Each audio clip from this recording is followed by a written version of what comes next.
শিক্ষার্থী বন্ধুরা, আপনারা নিশ্চয়ই অবগত রয়েছেন প্রিপোজিশন ইংলিশ গ্রামারে অনেক গুরুত্বপূর্ণ অবস্থানে রয়েছে।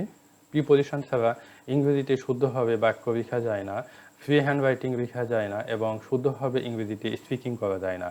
তাই প্রিপোজিশনের অনেক গুরুত্ব রয়েছে। বিষয়টি মাথায় রেখেই আমি প্রিপোজিশন আপনাদেরকে ডিটেলসভাবে শেখাচ্ছি। প্রিয় শিক্ষার্থী বন্ধুরা, আজকে আমি প্রিপোজিশন উইথের 15টি ব্যবহার নিয়ে আলোচনা করব। আই হোপ এই ভিডিও দেখার পর থেকে আপনাদের প্রিপোজিশন উইথের ব্যবহার নিয়ে আর কোনো সমস্যা হবে না।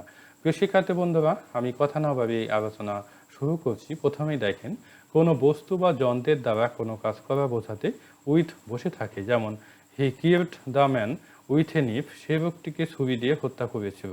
তো এখানে এ নিফ অর্থাৎ একটি ছুরিকে বোঝানো হয়েছে, অর্থাৎ ছুরি হচ্ছে একটি বস্তু বা যন্ত্র, এই জন্য এর পূর্বে উইথ প্রিপোজিশন বসেছে। The letter has been written with this pen, পত্রটি এই কলম দিয়ে লেখা হয়েছে। তো দেখেন, কলম হচ্ছে বস্তু, এই জন্য এর পূর্বে উইথ প্রিপোজিশন বসানো হয়েছে। কোনো ব্যক্তির সাথে অর্থে উইথ বসে, অর্থাৎ সাথে অর্থে যখন প্রকাশ করা হয় তখন উইথ প্রিপোজিশন ব্যবহৃত হয়। যেমন I shall go to Dhaka with you, আমি তোমার সাথে ঢাকা যাব। তো তোমার সাথে এখানে সাথে অর্থে প্রকাশ পেয়েছে।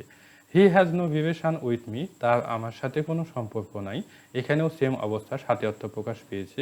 I am agree with him, আমি তার সাথে একমত। দে অলওয়েজ আর্গুই উইথ মি, তারা সর্বদাই আমার সাথে তর্ক করে। তো এখানেও সাথে অর্থ প্রকাশ করেছে, অর্থাৎ 4টি বাক্যেই সাথে অর্থ প্রকাশ করা হয়েছে। আছে বা থাকা অর্থে উইথ বসে থাকে। যেমন I saw an old man with A beard, দাড়িওয়ালা এক বৃদ্ধকে আমি দেখেছিলাম। তো উইথ এ বিয়ার্ড অর্থাৎ দাড়িওয়ালা, এর মানে বোঝানো হয়েছে দাড়ি আছে, অর্থাৎ আছে বা থাকা অর্থে প্রিপোজিশন উইথ বসানো হয়। কাছে অর্থে উইথ প্রিপোজিশন বসে থাকে। যেমন he has kept the pen with me, সে আমার কাছে কলমটি রেখেছে। তো এখানে উইথ প্রিপোজিশন দিয়ে কাছে অর্থ প্রকাশ করা হয়েছে।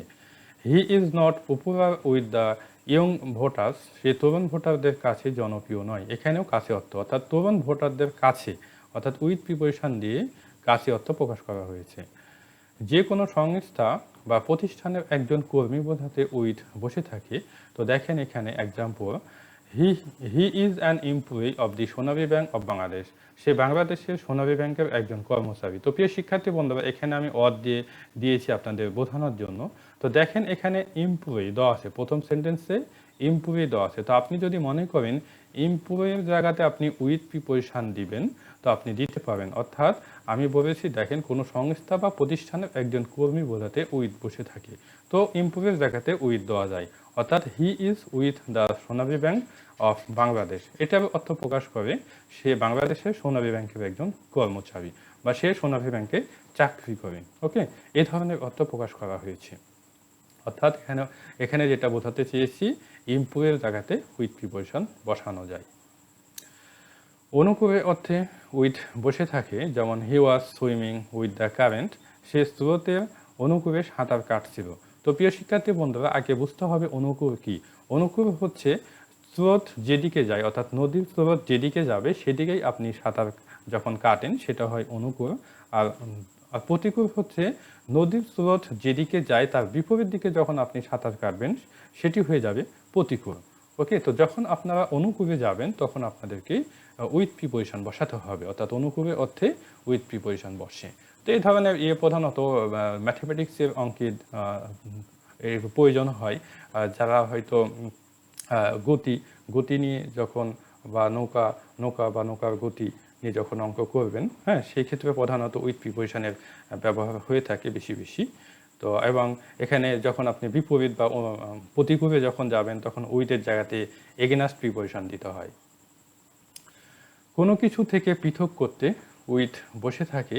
যেমন he will not part with this group, সে এ দলের সাথে অংশ নেবে না। অর্থাৎ এখানে দেখেন উইথ প্রিপোজিশন সাবজেক্ট হি এবং গ্রুপকে কি করছে, বিচ্ছিন্ন করছে, অর্থাৎ পৃথক করে দিচ্ছে।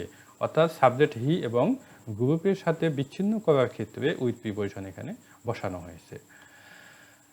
আরও কিছু অথবা সহ অর্থে উইথ প্রিপোজিশন বসে থাকে। যেমন I invited Rafi with his family, আমি রাফিকে তার পরিবার সহ আমন্ত্রণ করেছিলাম। অর্থাৎ এরকম হতে পারে যে রাফি আপনার বন্ধু, আপনি হয়তো বিয়ে করবেন বা আপনার বাসায় কোনো অনুষ্ঠান হবে, হ্যাঁ, অনুষ্ঠানে হয়তো রাফিকে আপনি দাওয়াত দেবেন বন্ধু হিসাবে, কিন্তু আপনি কি করেছেন, রাফিকেও দাওয়াত দিয়েছেন, সেই সাথে তার ফ্যামিলিকে দাওয়াত দিয়েছেন। তো এখানে বোঝানো হয়েছে আই ইনভাইটেড রাফি, আমি রাফিকে আমন্ত্রণ করেছিলাম উইথ হিজ ফ্যামিলি, তার পরিবার সহ। অর্থাৎ সহ বা আরও কিছু অর্থে প্রিপোজিশন উইথ বসে থাকে। যেমন আরেকটা এক্সাম্পল দেখেন, he ate meat with vegetables, সে শাকসবজি সহ মাংস খেয়েছিল। অর্থাৎ সে মাংস তো খেয়েছিল, তার সাথে আরও কিছু খেয়েছিল, সেটা হচ্ছে ভেজিটেবলস।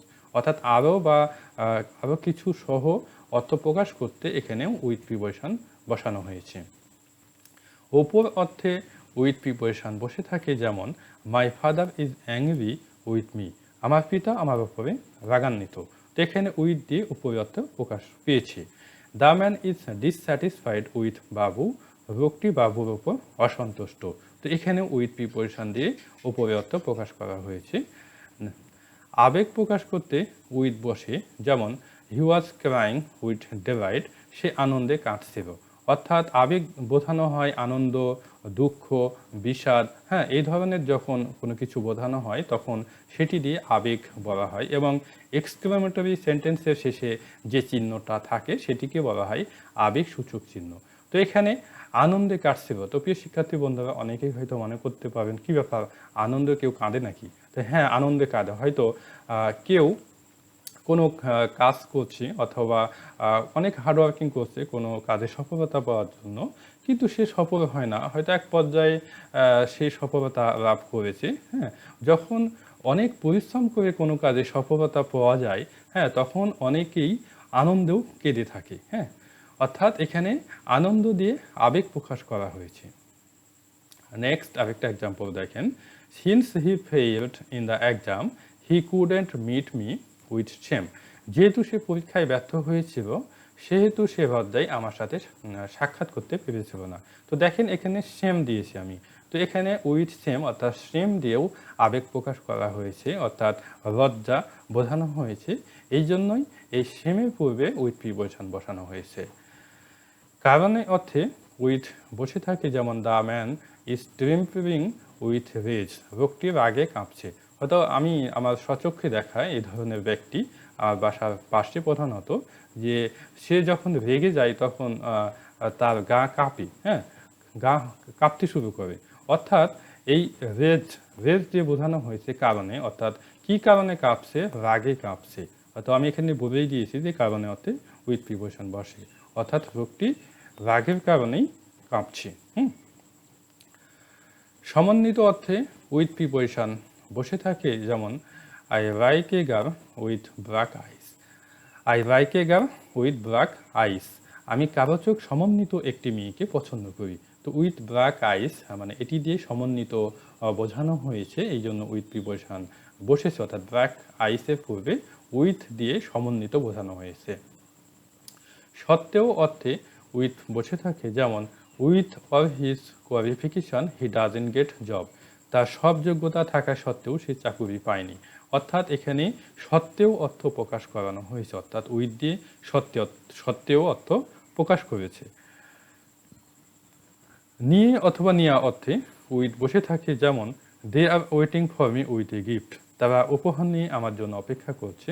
অর্থাৎ আমি হয়তো একজন ভিআইপি পারসন, অথবা কোনো কাজে সফলতা পেয়েছি অথবা প্রমোশন পেয়েছি, হ্যাঁ, বিভিন্ন কারণে হয়তো আমার অধস্তন কর্মচারী বা আমার শুভাকাঙ্ক্ষী কেউ হয়তো আমাকে উপহার দেবে, হ্যাঁ, এটির জন্য হয়তো তারা এসে কি করছে, অপেক্ষা করছে। অর্থাৎ they are waiting for me with a gift, তারা উপহার নিয়ে আমার জন্য অপেক্ষা করছে। He is not happy with his life, সে তার জীবন নিয়ে সুখী নয়। তো এখানে দুটাতেই দেখেন উইথ এ গিফট, এখানেও নিয়ে অর্থ প্রকাশ করা হয়েছে উপহার নিয়ে, এবং উইথ হিজ লাইফ সেটি নিয়েও দেখেন জীবন নিয়ে অর্থ প্রকাশ করেছে। অর্থাৎ নিয়ে বা নিয়া অর্থে প্রিপোজিশন উইথ বসে থাকে। কাউকে কোনো কিছুর দায়িত্ব অর্পিত করার ক্ষেত্রে উইথ বসে থাকে, অর্থাৎ প্রতিষ্ঠানের কোনো প্রধান, অর্থাৎ যে কোনো প্রতিষ্ঠান হতে পারে, তার অধস্তন কোনো কর্মচারী বা হেড ক্লার্ক বা যাকেই হোক না কেন, সে হয়তো কোনো দায়িত্ব অর্পিত করেছে, অর্থাৎ প্রতিষ্ঠান প্রধান কাউকে দায়িত্ব অর্পিত করেছে, সেক্ষেত্রে প্রধানত প্রিপোজিশন উইথ বসে থাকে। যেমন the principal left some documents with the head clerk. অধ্যক্ষ হেড ক্লার্কের কাছে কিছু কাগজপত্র রেখে গেছিলেন, অর্থাৎ হেড ক্লার্ককে দায়িত্ব দিয়েছিলেন। প্রিয় শিক্ষার্থী বন্ধুরা, নিশ্চয়ই বুঝতে পেরেছেন বিষয়টা। তো আজকে এ পর্যন্তই। আই হোপ আপনারা বুঝতে পেরেছেন। এরপরে যদি কোনো সমস্যা হয় আমাকে কমেন্টের মাধ্যমে জানাবেন। আজকে এ পর্যন্ত, বেস্ট অফ লাক, ভালো থাকবেন, আল্লাহ হাফেজ।